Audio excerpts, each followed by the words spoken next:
Global માર્કેટ્સની updates જાણીએ સહયોગી નીરજ કંસારા પાસેથી। Neeraj, good morning. કઈ રીતે આજે વૈશ્વિક બજારો તરફથી આપણને સંકેતો છે?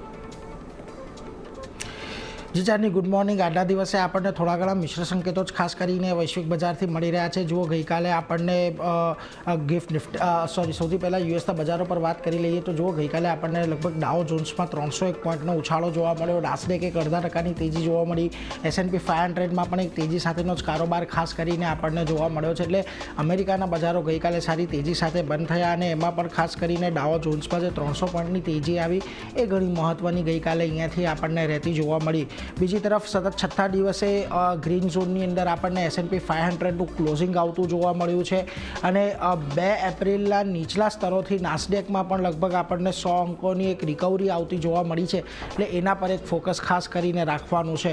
બીજી તરફ ટ્રમ્પના જે ટેન્ટ્રમ્સ હતા એ થોડા ઓછા દેખાઈ રહ્યા છે એવું અત્યારે તો ખાસ કરીને આપણને લાગી રહ્યું છે। ડોનાલ્ડ ટ્રમ્પે ટેરિફ ઘટાડવા માટેનો એક નિર્ણય કર્યો છે। કયા ઓટો ટેરિફ ઘટાડવા માટેનો અહીંયાથી ખાસ કરીને નિર્ણય કર્યો છે અને એક્ઝિક્યુટિવ ઓર્ડર પર તેમણે અહીંયાથી દસ્તખત કર્યા છે। તેમણે કહ્યું છે તમામ ઓટોમોબાઈલ પર 25% ટેરિફ લાગુ રહેશે, તમામ ઓટો કોમ્પોનન્ટ પર પણ 25% ટેરિફ છે લાગુ રહેશે, પરંતુ યુએસની અંદર જે કાર આવીને અસેમ્બલ કરવામાં આવે છે એને થોડી ઘણી રાહત આપવાની વાત અહીંયાથી તેમણે કરી છે। જોકે એનાથી કોઈ બહુ મોટો ફરક પડશે નહીં। આવનારા 2 વર્ષો સુધી ટેક્સમાં એક પાર્શિયલી ખાસ કરીને રિએમ્બર્સમેન્ટ આપવાની પણ વાત તેમણે કરી છે અહીંયાથી। એટલે એ પણ એક ખાસ મહત્ત્વનું અને 1 મે 2026 પહેલાં અસેમ્બલ ગાડીઓને એક રાહત મળશે એવું તેમણે ખાસ કરીને કહ્યું છે। એટલે જો થોડી ઘણી રાહત અહીંયાથી ચોક્કસથી જે ટાટા મોટર્સ જેવી કંપનીઓ છે આપણે ત્યાં કે સોના BMW છે કે મધરસન સુમી છે એને થોડી ઘણી અહીંયાથી અસર આવતી દેખાશે। બીજી તરફ ખાસ કરીને જુઓ, અહીંયા ટ્રેડને લઈને હવે અમેરિકાની તકલીફોની અંદર વધારો થતો જોવા મળી રહ્યો છે, કારણ કે માર્ચમાં યુએસની જે ટ્રેડ ડેફિસિટ એટલે કે વેપાર ખાધ છે એની અંદર એક રેકોર્ડ સ્તરે આપણને નીચલા સ્તરે આવતી જોવા મળી છે। યુએસ વેપાર ખાધ રેકોર્ડ $162 બિલિયન પર પહોંચ્યો છે અને વધતી જતી વેપાર ખાધ યુએસ GDP પર અહીંયાથી ખાસ કરીને આવનારા સમયમાં આપણને અસર આવતી દેખાશે।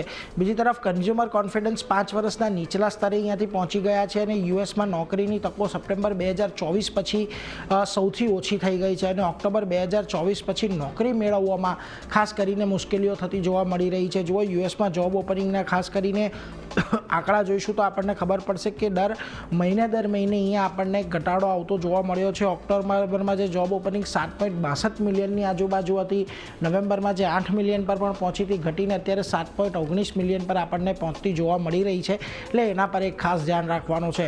ટ્રમ્પના 100 દિવસ પૂરા થયા છે ને એમણે આ અંગે એક મોટી સ્પીચ પણ આપી હતી અને એમાંથી અમુક અંશોની વાત કરીએ તો એમણે ખબર છે કે એમણે એવું કહ્યું છે કે ફેડને પોતાનું કામ કરવા દેવું જોઈએ। જોકે તેમણે એવો પણ એક ટોણો માર્યો છે કે મને પોવેલ કરતાં વ્યાજ દરો અંગે વધારે સારી રીતે ખબર પડે છે।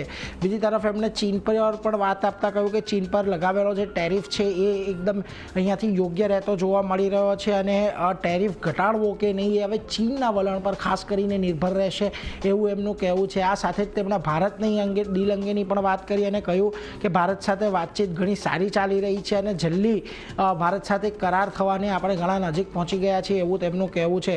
કોમર્સ સેક્રેટરીએ પણ અહીંયાથી કહ્યું છે કે ટ્રમ્પ ટેરિફ પર યુએસ કોમર્સ સેક્રેટરીનું પણ એક નિવેદન આવ્યું છે અને એમણે કહ્યું છે કે એક સાથે ડીલ થઈ છે, સંસદની મંજૂરીની અહીંયાથી બસ રાહ જોવાઈ રહી છે, એટલે એના પર પણ એક ખાસ ફોકસ અહીંયાથી રાખવાનો છે।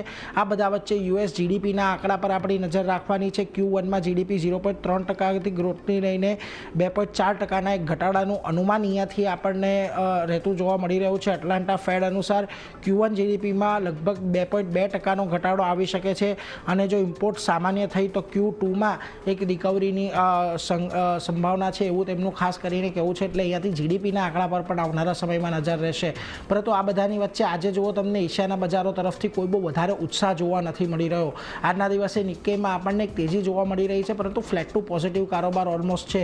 બીજી તરફ તાઇવાનની અંદર જુઓ એક સારી તેજી છે, કોરિયાના બજારો એક ખાસા ઘટાડા તરફી કારોબાર દર્શાવી રહ્યા છે। તો બીજી તરફ તમને હેંગસેંગ અને શાંઘાઈમાં પણ એક દબાણ તરફી જ કારોબાર જોવા મળી રહ્યો છે અને સિંગાપોરના બજારો એક થોડા ઘણા પોઝિટિવ આજના દિવસે છે, એટલે એના પર એક ખાસ ધ્યાન રાખીશું.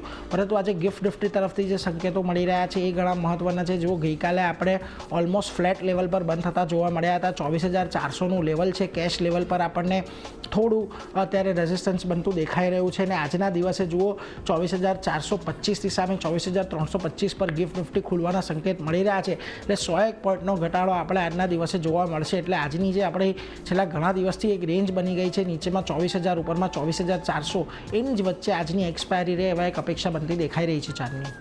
જી નીરજ.